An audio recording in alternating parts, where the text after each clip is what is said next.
언제나 주 예수 그리스도의 사랑이 넘쳐나시는 영광교회 모든 성도님들이 되시기를 축원합니다. 올해는 종교개혁 500주년을 맞이하는 해입니다. 500년 전에 일어난 종교개혁 중에 가장 큰 개혁이 있다면 기존의 성직자들에게만 허락되었던 성경이 번역이 되어서 평신도들에게도 우리가 마음껏 읽을 수 있게 되었다라는 겁니다. 그래서 종교개혁 500주년을 이야기하면서 내거는 슬로건 중에 하나가 성경으로 돌아가자입니다. 성경으로 돌아간다라는 의미가 무엇이라고 생각하십니까? 단순히 성경만을 읽자라는 것은 이야기하는 것은 아닐 겁니다. 성경을 읽고 성경에 기록된 대로 행하는 그리스도인으로서 우리가 이 땅 가운데 살아가면서 교회를 교회되게 하고 그리스도인들이 그리스도인답게 살아가면서 침체하고 있는 한국교회가 다시 한번 부흥되기를 염원하기에 종교개혁 500주년, 종교개혁 500주년, 성경으로 돌아가자, 내 교회를 세우리니라고 외치는 것입니다. 그렇다면 과연 성경에서 이야기하고자 하는 것이 무엇이고 그리스도인답게 살아가는 것이 무엇이라고 생각하십니까? 여러분들이 생각하시기에 그리스도인으로서 그리스도인답게 살아가기 위해 반드시 가져야 할 덕목, 이것만큼은 행해야 할 덕목이 있다면 무엇이라고 생각하십니까? 그리고 그리스도인이라고 이야기하는 사람이 무엇이 부족할 때 저 사람도 교회 다녀라고 이야기하십니까? 요한일서 4장 7절과 8절에 이렇게 기록합니다. 사랑하는 자들아, 우리가 서로 사랑하자. 사랑은 하나님께 속한 것이니 사랑하는 자마다 하나님으로부터 나서 하나님을 알고 사랑하지 아니하는 자는 하나님을 알지 못하나니 이는 하나님은 사랑이시라. 하나님은 사랑이라고 이야기하십니다. 그 사랑이신 하나님께서 이 세상을 어떻게 사랑하셨고 또 지금 저와 여러분들을 어떻게 사랑하셨는지를 상세히 기록한 말씀이 바로 성경입니다. 그래서 예수님께서 이 땅에 오시기 전에 기록된 구약의 말씀, 그리고 예수님께서 이 땅에 계셨는 동안 기록된 복음서의 말씀, 그리고 예수님께서 부활 승천하신 후에 기록된 서신서의 말씀을 함께 보는 것입니다.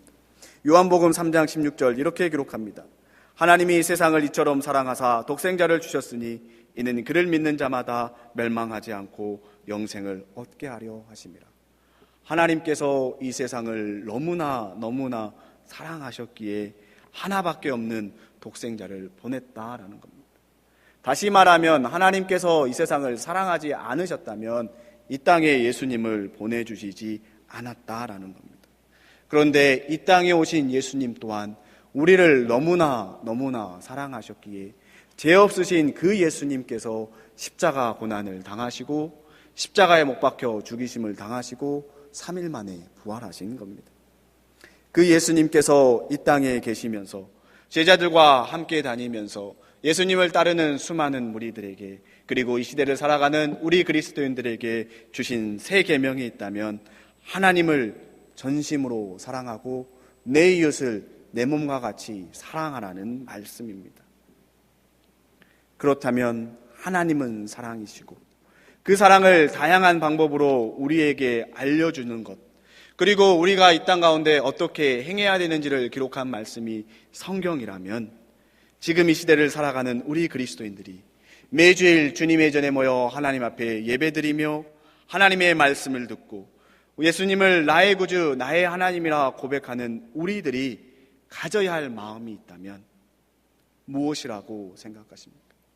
그리스도인들이 그리스도인답게 생활하는 데 있어서 가장 필요한 덕목이 무엇이라고 생각하십니까? 그것은 바로 사랑이고 그 사랑이 어떠해야 하는지를 오늘 본문이 기록하고 있습니다. 로마서 12장 9절은 이렇게 시작합니다. 사랑은 거짓이 없나니 악을 미워하고 선에 속하라. 사랑에는 거짓이 없다라고 이야기합니다. 거짓을 다른 말로 바꾸면 위선이라고 이야기할 수 있습니다. 사랑에는 위선이 없습니다. 다시 말해서 사랑은 단순히 한 번 행해지는 일회용 연극이 아니라 일관성 있는 행동이어야 하고 악을 미워하고 선에 속해야 한다라는 겁니다. 오늘 함께 읽은 누가복음 6장에서 사랑이 무엇인지 예수님께서 이렇게 말씀하십니다. 이 세상을 살아가는 모든 사람들도 자기를 사랑하는 사람들을 사랑하고 자기에게 좋게 대해주는 사람들에게 좋게 대해줄 수 있다라는 겁니다. 남에게 무언가 구워줄 때 그것을 받을 거라 확신을 하면 얼마든지 구워줄 수 있다라는 겁니다. 이는 그리스도인이 아니어도 이 세상 살아가는 사람들, 심지어 죄인들도 한다라고 예수님은 말씀하고 있습니다. 문제는 구워준 돈을 받지 못하는 상황에도 구워줄 수 있느냐? 너희 원수를 사랑할 수 있으냐? 예수님께서 말씀하시는 사랑은 나를 증오하고 나를 미워하고 내가 싫어하는 사람, 즉 나의 원수를 사랑하고 좋게 대해줄 수 있느냐? 나와 전혀 상관이 없는 사람들에게 베풀 수 있느냐라고 묻는 것입니다. 여러분들은 예수님의 이 사랑에 대해 어떻게 생각하십니까?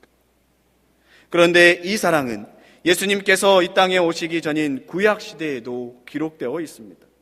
오늘 읽은 누가복음과 로마서 말씀과 연결되어 있는 레위기 19장은 이렇게 기록합니다. 너희는 땅에서 곡식을 거둘 때 반 모퉁이까지 다 거두지 말고 떨어진 이삭도 줍지 말고 포도의 열매도 다 따지 말고 남겨두라는 겁니다. 한쪽의 일부분 남겨두고 땅에 떨어진 거 남겨두라는 겁니다. 왜냐하면 가난한 사람과 거류민들이 먹을 수 있도록 내 이웃을 위해 남겨두라고 말씀합니다. 이에 대하여 속이지 말고 거짓말하지 말고 이웃을 억압하지 말고 착취하지도 말고 품꾼의 삭슬 다음날 아침까지 내가 가지고 있지 말라고 말씀하시면서 그 말씀마다 항상 하시는 말씀이 나는 너희의 여호와 하나님이라. 나는 너희의 여호와 하나님이라. 여호와 하나님께서 이스라엘 백성들을 애굽에서 인도하여 내시고 약속의 땅으로 이끌고 가시면서 하시는 말씀이 이스라엘 백성들아, 너희들만 생각하지 말고 너희의 이웃들도 생각하고 가난한 사람도 생각하고 지나가는 사람들도 생각하고 그들을 위해 남겨두고 섬기라고 말씀하고 있습니다. 그리고 오늘 예수님께서는 이 땅에 오셔서 누가복음 6장 35절에 너희는, 오직 너희는, 나의 제자인 너희는, 그리스도인들인 너희는 너희 원수를 사랑하고 좋게 대하여 주고 또 아무것도 바라지 말고 구워주라고 말씀합니다. 그러면서 이어서 36절에 그 이유를 말씀하시는데 너희 아버지께서 자비로우신 것 같이 너희도 자비로운 사람이 되라는 겁니다. 하나님께서 구약시대의 이스라엘 백성들에게 말씀하시는 사랑, 예수님께서 이 땅에 오셔서 제자들에게 말씀하시는 사랑에는 원수를 갚지 말고 이웃을 사랑하라고 이야기하십니다. 왜냐하면 주님께서 그렇게 그들을 사랑하셨고 지금 이 땅에 살아가고 있는 우리들을 사랑하고 계시기 때문입니다. 그리고 예수님께서 부활하시고 승천하신 후에 사도 바울이 초대교회 교인들에게 그리고 이 땅에 살아가는 그리스도인들에게 이야기하기를 사랑에는 거짓이 없나니 악을 미워하고 선에 속하라는 겁니다. 사랑하는 성도 여러분, 주님께서 우리들에게 베풀어 주신 사랑을 한번 생각해 보시기 바랍니다. 예수님께서 우리에게 베풀어 주신 사랑에 어떠한 조건이 있었습니까? 주님께서 우리에게 베풀어 주신 사랑에는 아무런 조건이 없었습니다.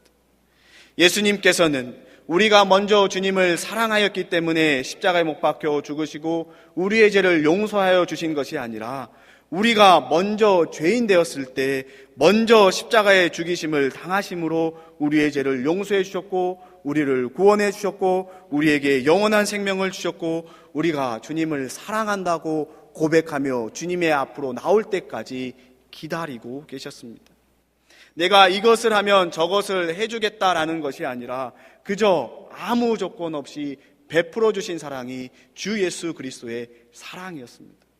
다시 말해서 이 세상을 살아가면서 수도 없이 반복되어지는 수많은 죄를 짓고 있는 우리들, 거짓을 일삼고 이기적인 모습으로 내 것만 챙기는 우리들에게 먼저 말없이 찾아와 주셨고, 아무 조건 없이 우리의 죄를 용서해 주셨고, 아낌없이 사랑을 베푸셨고, 우리를 기다리시는 분이, 주님의 전에 나와 회개하기를 기다리시는 분이 주 예수 그리스도입니다.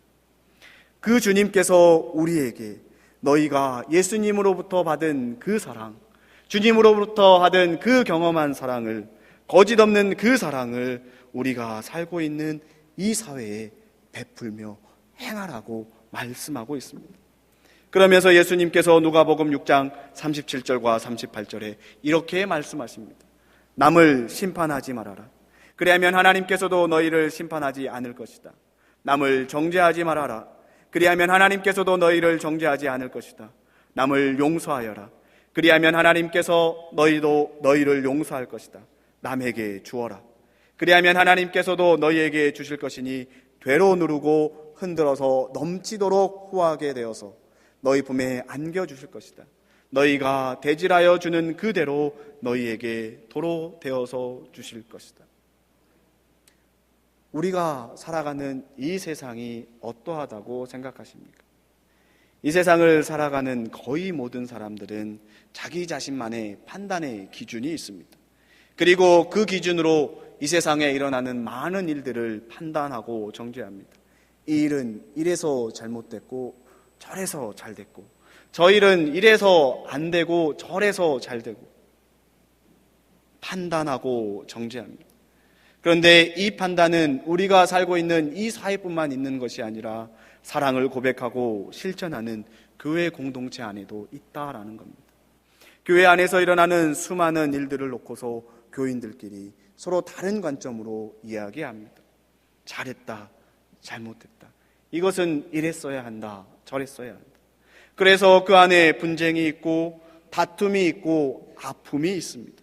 다시 말해서 내 자신이 가지고 있는 기준으로 남을 심판하고 정죄하고 판단하는 일들이 교회 안에서, 사회 안에서, 그리고 우리가 속한 가정 안에서, 그리고 우리가 있는 삶의 현장에서 너무나 빈번하게 일어나고 있다라는 겁니다. 그런데 주님께서 말씀하시기를 남을 심판하지 말고 정죄하지 말고 용서하라고 말씀하십니다. 그러면 주님께서 똑같이 우리를 심판하지 않고 정죄하지 않고 용서하겠다고 말씀하고 있는 겁니다. 그리고 우리가 남에게 주는 것 그 이상으로 대질하여서 채우고 넘치도록 주신다고 말씀하십니다. 사랑하는 성도 여러분, 한번 이것을 생각해 보시기 바랍니다.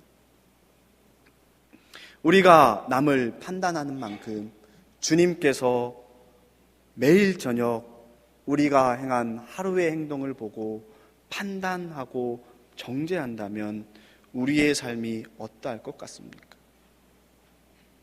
그런데 내 눈에 누군가의 잘못이 보이면, 부족한 것이 보이면 그것을 판단하기에 앞서 볼 수 있는 눈과 깨달을 수 있는 마음을 주심에 감사하고 기도하고, 우리 안에 남을 판단하고 정죄하는 것이 아니라 그 사람을 위해서 기도하기 시작하면 우리 안에 판단과 정죄의 마음은 조금씩 사라지게 될 겁니다. 미국의 평화롭기로 소문난 한 마을에서 있었던 일입니다. 그 마을 사람들은 절대로 서로를 비난하거나 불평하는 일이 없다고 합니다. 그 이유는 그 마을에 계시는 목사님 서재에 우리 사이의 비판들이라는 제목의 신기한 책이 있었기 때문입니다. 어느 날 한 남자가 불만을 가득 품은 얼굴로 목사님을 찾아왔습니다. 목사님은 그 불만이 가득한 얼굴을 보시고 그 신기한 책을 가지고 와서 앉으시며 이야기합니다. 무엇인가 못마땅한 일이 있나 봅니다. 내가 말하기 전에 잠시 당신이 생각해야 할 것이 있습니다. 자, 여기 비판록이 있습니다. 나는 당신이 말한 내용을 여기에 적을 것이고 당신은 여기에 서명을 해야만 합니다. 그 이유는 만약 나에게 공무상 무슨 문제가 생겼을 때 당신의 서명과 여기에 적힌 내용이 증거로 사용될 것이기 때문입니다. 이 말을 들은 그 남자는 저의 말한 것이 남에게 알려지고 제가 그것에 대해 책임을 지는 것이 싫습니다. 저는 서명하지 않겠습니다. 라고 이야기하고 그 자리를 급히 떠났다고 합니다. 이렇게 마을 사람들이 불평을 들고 올 때마다 그 목사님은 비판록을 꺼냈고 40년 동안 사용되어진 그 비판록에는 단 한 줄의 비판도 불평도 적혀 있지 않았다고 합니다. 불평을 가진 사람은 많았지만 서명하라고 했을 때 왜 그냥 모두 돌아갔다고 생각하십니까? 왜냐하면 나중에 타인에게 비판받을 것을 두려워했기 때문에 그렇습니다. 우리가 누군가를 비판하고 판단하고 정죄한다면 그것은 다시 나에게로 되돌아오게 되어 있습니다. 그리고 무엇보다도 우리의 모든 것을 다 알고 계신 주님이 우리와 함께 계심을 기억하시기 바랍니다. 내가 가지고 있는 불만, 내가 가지고 있는 억울함, 내가 가지고 있는 그 속속함을 다른 사람의 잘못을 굳이 다른 사람에게 말하지 아니하여도 우리의 마음을 아시는 그 주님께 무엇이 불만이고 무엇이 아픔이고 무엇이 속상한지 하나하나 아뢰면 주님께서 다 들어주신다라는 겁니다. 왜냐하면 주님께서 그렇게 우리를 사랑하셨기 때문에. 그래서 그리스도인인 우리에게 필요한 거짓 없는 사랑은 악을 미워하고 선한 것을 굳게 잡는 것입니다. 우리가 누군가를 미워하고 증오하는 것은 그 사람이 밉다기보다는 사실 그 사람이 행한 악 때문이라는 겁니다. 그러하기에 그 사람이 그 악을 행하지 않도록 돕는 것, 그 사람이 선을 행할 수 있도록 돕는 것, 그것이 바로 그리스도인들이 행해야 할 사랑이라는 겁니다. 사람은 누구나 무엇이 선한 것이고 무엇이 악한 것인지 너무나 잘 압니다. 문제는 선을 알면서도 행하지 아니하고 악을 알면서도 행하는 것이 문제라는 겁니다. 그래서 선을 행할 수 있도록, 선을 굳게 잡을 수 있도록 그리스도인들이 함께 기도하며 노력해야 합니다. 구약의 말씀 레위기 19장 17절에 이렇게 기록합니다. 너는 내 형제를 마음으로 미워하지 말며 내 이웃을 반드시 견책하라. 그러면 내가 그에 대하여 죄를 담당하지 아니하리라. 사람을 미워하지 말고 그 잘못이 있다면 그것을 이야기해서 다른 사람이 아니라 그 잘못을 한 사람에게 이야기해서 다시는 그 일을 범하지 않도록 다 이루고 함께 기도하라는 겁니다. 그래서 오늘 본문 로마서 12장 10절은 이렇게 기록합니다. 형제의 사랑으로 서로 다정하게 대하며 존경하기를 서로 먼저 해야 한다. 예를 들면 이런 것입니다. 교회 안에서 신앙생활 하다가 직장에서 함께 생활하다가 무슨 일로 인하여 두 사람의 관계가 틀어졌습니다. 그 관계를 회복하는 가장 좋은 방법은 먼저 다가가는 겁니다. 먼저 상대방을 존중하고 존경하고 다정하게 대하는 겁니다. 그런데 만약 서로 다가가지 아니하고 존경하지 않는다면 그 아주 작은 일로 인하여 틀어진 관계는 나중에는 서로 보지 아니하는 원수의 관계도 될 수 있기 때문입니다. 거짓 없는 사랑은 다정하게 대하며 존경하기를 먼저 행하는 겁니다. 그리고 소망을 품고 환난을 당할 때 참으며 꾸준히 기도하는 것입니다. 소망을 품는 것은 이런 것입니다. 내가 미워하는 사람이지만, 더 나아가 증오하고 원수이지만 언젠가 그 사람이 회복되리라는 소망, 그 사람이 주님을 알지 못한다면 언젠가는 주님을 믿게 되리라는 소망, 언젠가는 관계가 회복되리라는 소망을 품고 꾸준히 기도하고 사랑을 베푸는 것. 그 사랑을 베푸는 과정에서 어려움이 있을 수 있고 환난을 당할 수도 있습니다. 그러함에도 불구하고 참고 꾸준히 기도하면 변하지 않는 마음이 없다라는 겁니다. 왜냐하면 그 사랑에 거짓이 없기 때문에. 지금 하는 프로그램과는 조금 다른 동상이몽이라는 프로그램이 작년까지 방영되었습니다. 혹시 알고 계시는지 모르겠습니다. 동상이몽이란 같은 자리에 자면서 서로 다른 꿈을 꾼다는 사자성어인데, 한 가족이 한 공간에서 생활을 하면서 서로 다른 생각을 가지고 서로에게 상처를 주고 아픔을 겪는 가정의 이야기를 다루는 프로그램이 바로 동상이몽이었습니다. 그 프로그램을 보다 보면 삐뚤어진 자녀의 사춘기 시절이 나오고, 그로 인하여 부모와 자녀 사이에 갈등이 묘사되고, 또 부부 간에 서로가 다른 생각을 함으로 인해서 빚어지는 갈등을 그려낸 프로그램입니다. 그런데 갈등만 그려진 것이 아니라 서로 관찰하며 무엇이 잘못됐는지 보고 서로 조금씩 양보하고 상대방을 이해하고 상대방의 관점에서 생각하면서 서로 화해하고 다시 풀어가고 사랑하는 프로그램이 동상이몽입니다. 근데 그 과정이 쉽지가 않습니다. 그래서 오래 참고 기도해야 되는 겁니다. 그런데 오늘 본문 로마서 12장 15절 16절에 이렇게 기록합니다. 즐거워하는 자들과 함께 즐거워하고 우는 자들과 함께 울라. 서로 마음을 같이하여 높은 데 마음을 두지 말고 도리어 낮은 데 처하며 스스로 지혜 있는 채 하지 말라. 한 가족이지만 서로 다른 생각을 하는 것이 아니라 자녀가 아플 때 함께 아프고 자녀가 울 때 함께 울고 자녀가 즐거워할 때 함께 즐거워하고 부부가 함께 울고 함께 즐거워하고 교회가 옆에 있는 집사님, 권사님이 울 때 함께 울고 즐거워할 때 함께 즐거워하고 교회가 속한 이 사회가 울 때 함께 울고 즐거워할 때 함께 즐거워하면 교회가 교회되고 그리스도인이 그리스도인답게 살 수 있다라는 겁니다. 그래서 사도 바울은 17절에 이렇게 이야기합니다. 할 수 있거든 너희로서는 모든 사람과 더불어 화목하라. 할 수 있거든 모든 사람으로 더불어 화목하라. 내가 좋아하는 사람, 나를 좋아해 주는 사람, 교회를 다니는 사람들끼리만 화목하는 것이 아니라 나를 미워하는 사람,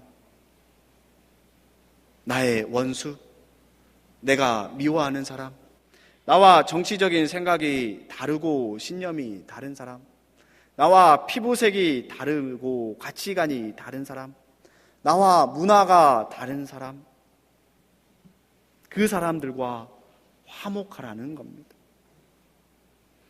그 사람과 화목할 때 교회가 교회될 수 있다라는 겁니다. 사랑하는 성도 여러분, 우리 사회가 가지고 있는 수많은 문제들이 있습니다. 노동자들이 아파서 울고 있고 재난으로 인하여서 수많은 사람들이 아파하고 있고 정치적인 이념의 차이로 인하여 분열되고 있고 지역 간의 갈등으로 인하여 분열되고 있습니다. 그 모든 걸 품고 함께 울 수 있어야 한다라는 겁니다. 우리가 살고 있는 이 세상에서 그리스도인으로 살아가는 것은 세상 사람들처럼 내 것에만 신경을 쓰고 채우며 이웃에 무관심하는 것이 아니라 누가복음에서 예수님께서 말씀하신 것처럼 내가 싫어하는 사람, 나와 나의 원수와도 함께 더불어 살며 남을 비판하지 않는 삶을 살아가는 것, 그것이 바로 거짓 없는 사랑이라는 겁니다. 이 삶에 대해 사도 바울은 로마서 12장 19절에 이렇게 이야기합니다. 내 사랑하는 자들아, 너희가 친히 원수를 갚지 말고 하나님의 진노하심에 맡기라. 기록되었을 때 원수 갚는 것은 내게 있으니 내가 갚으리라 주께서 말씀하십니다. 사랑하는 성도 여러분, 우리를 너무나 사랑하시는 주님께서 말씀하시기를 원수 갚는 것은 주님께서 할 일이니 주님께서 친히 갚겠다라고 말씀하십니다. 그러면서 우리들에게는 그 원수를 사랑하라고 이야기하십니다. 그런데 왜 이 일을 우리가 하려고 합니까? 이 세상 살면서 억울한 일 당하고 우리가 분을 내고 복수하려고 하지 않아도 주님께서 다 하시겠다고 말씀하면서 우리들로 하여금 선을 행하라고 이야기하십니다. 그리고 모든 사람과 화평하게 지내라고 이야기하십니다. 그런데 이 일이 너무나 쉽지 않다라는 걸 알기에 바울은 또 이야기합니다. 내 원수가 줄이거든 먹을 것을 주고 그가 목말라 하거든 마실 것을 주어라. 그렇게 하는 것이 내가 그의 머리 위에 숯불을 쌓는 셈이요. 원수가 미워하는 사람이 굶주릴 때 그저 그 굶주림을 채울 수 있는 걸 주고, 목말라 할 때 물 한 잔 주면 주님께서 그 머리 위에 숯불, 그로 하여금 회개끔 하시겠다라는 겁니다. 사랑하는 성도 여러분, 우리가 살아가는 이 세상은 어떻게 보면 너무나도 악합니다. 그 악을 악으로 맞선다면 이 세상이 어떻게 될 것 같습니까? 더 악해지고 우리가 살아가고 있는 이 세상에는 아마 선이 사라지고 말 것입니다. 그리스도인으로서 하나님의 말씀을 읽고 기도하는 우리가 그리스도인답게 사는 것은 이 세상에 거짓 없는 사랑을 베풀면서 선이, 사랑이 더욱더 널리 퍼지게끔 해야 한다라는 겁니다. 다른 사람들과 구별된 삶, 그리스도인으로 사는 것은 선을, 악을 악으로 갚는 것이 아니라 선으로 악을 이기는 것입니다. 오늘 본문에 기록된 것처럼 악에게 지지 않고 선으로 악을 이기는 가운데 여러분들이 거하는 곳마다 그리스도의 사랑이 넘쳐나는 귀하고 복된 한 주가 되시기를 다시 한번 축원합니다. 함께 기도하시겠습니다.